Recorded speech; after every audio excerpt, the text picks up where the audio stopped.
If we take a look at a work breakdown structure, what does this start to look like? Well, we're going to build a house. And we say for this house there are 4 buckets of things. What we want to do is just figure out what are the elements of our project. We're going to break the big project, that whole Golden Gate Bridge, into some smaller pieces, something we can actually understand, define, work with. So to put our house together, we have to get the ground ready to put the house on. We have to do something with bricks, mortar, concrete. We have to do something with wood. That's going to include everything. The frame of the house is going to include the doors, the windows, the cabinets in the house, the wooden trim around the floorboard.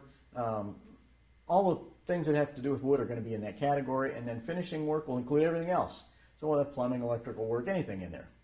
Everything that's going to be done in the house will be in one of these 4 categories. Now we can break that down further. To see finer levels of detail in this graphic view of the WBS, we go down a level. So now we're going to go down under masonry, where we have the footings, the piers, the exterior walls, and the chimney.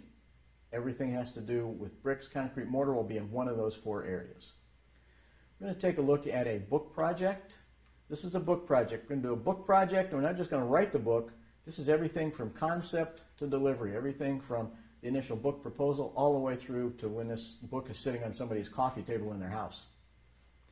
These are all the details under some of the categories. We'll put all of the details under all of the categories. When we get done with this, we see that at the top level we have the deliverables of the project. So we have the product scope, and then underneath that we have the project scope, all those little individual tasks, and together now we have a detailed picture of the total scope of the project. Let's look at an example of this. We have a project, deliverables underneath there, sub-deliverables under there, sub-deliverables under some of those.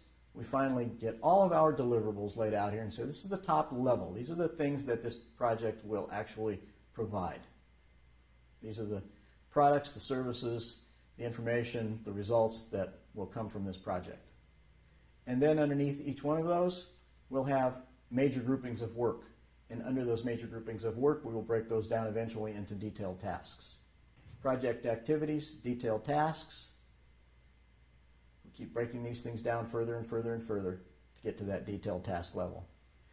This is still pretty high level.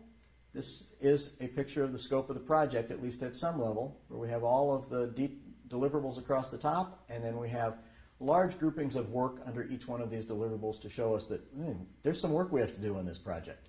Each one of those will be broken down further into project activities and further and further and further levels down to detailed tasks. Here's an example we're going to look at. We're going to, with some specifics in here, the mental health system of Southwest Virginia. We need to do a report on that. What's that look like?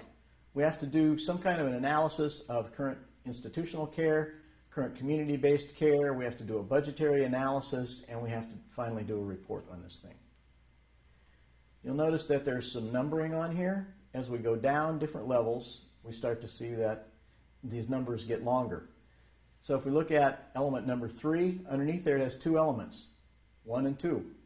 So if we look at 3.1, 3.2, it means that if we go up higher on the WBS, we look at element number 3, and these are the 2 elements underneath that.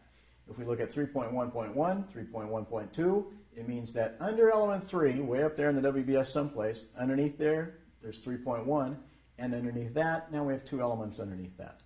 So this is how the numbering system works on a WBS. Here are all the deliverables for examining the current state of mental health in Southwest Virginia and coming up with a budgetary analysis of how money should be spent for those 2 areas. And then we'll start to put some details underneath some of these things, some detailed tasks underneath these things, some actual work packages that would be broken down into further details.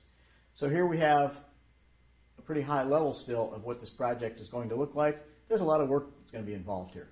A lot of people are going to have to do a lot of work to get this thing done. There are 2 other ways to put a WBS together. One is at the top level, instead of deliverables, at the top level we put groups of activities. A lot of times a project team thinks more in what's the work we have to do.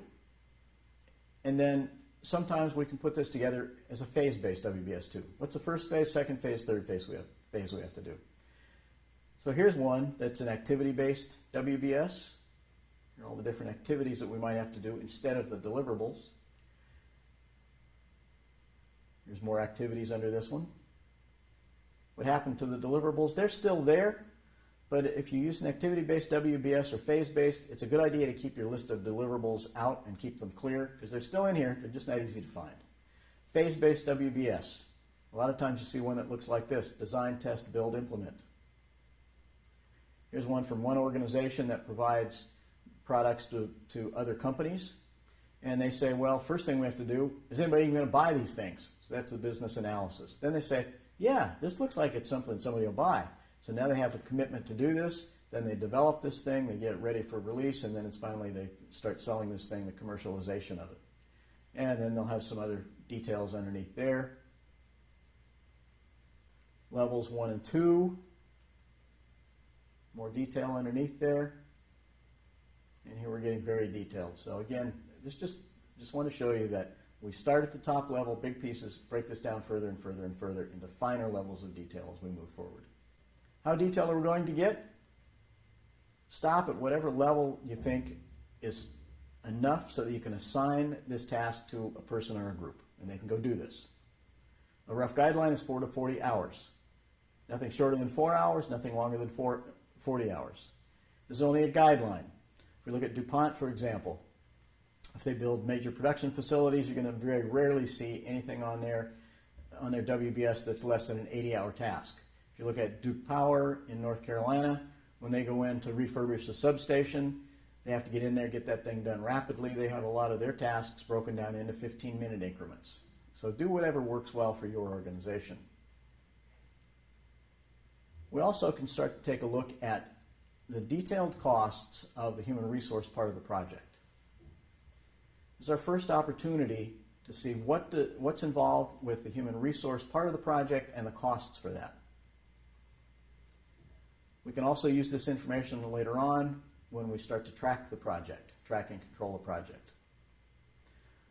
What does this mean? It means that for each one of these tasks that we've ended up with and said, okay, something has to happen here, this work that has to happen, for example, complete the initial sketches, there's 210 hours worth of work involved in that. How did we get that? We get that from the people sitting around that table with us, our project team. We have the experts on this project sitting around that table. They're going to give us those numbers. Or we can look at past history of similar projects we've had in the organization, look at some hard data. There's a number of ways to get those numbers. And then we just say to do 1 hour of that work, it costs so much money, so that will cost a little over $12,000 to do that one task. So this is the first place we can get a detailed estimate on the human resource costs of the project. There's a chart view and an outline view. This is the chart view. This is the outline view. Any of you who use software, Microsoft Project or any similar kinds of software, Primavera, any of the clones of any of those softwares, it's going to start to look like this. Here, to see finer levels of detail, we go down a level, and here, to see finer levels of detail, we indent. Either one is fine. You don't have to do both. This seems to be a good planning tool and communicating tool. This is probably a good view when we're actually monitoring and controlling the project, when the project is underway during execution.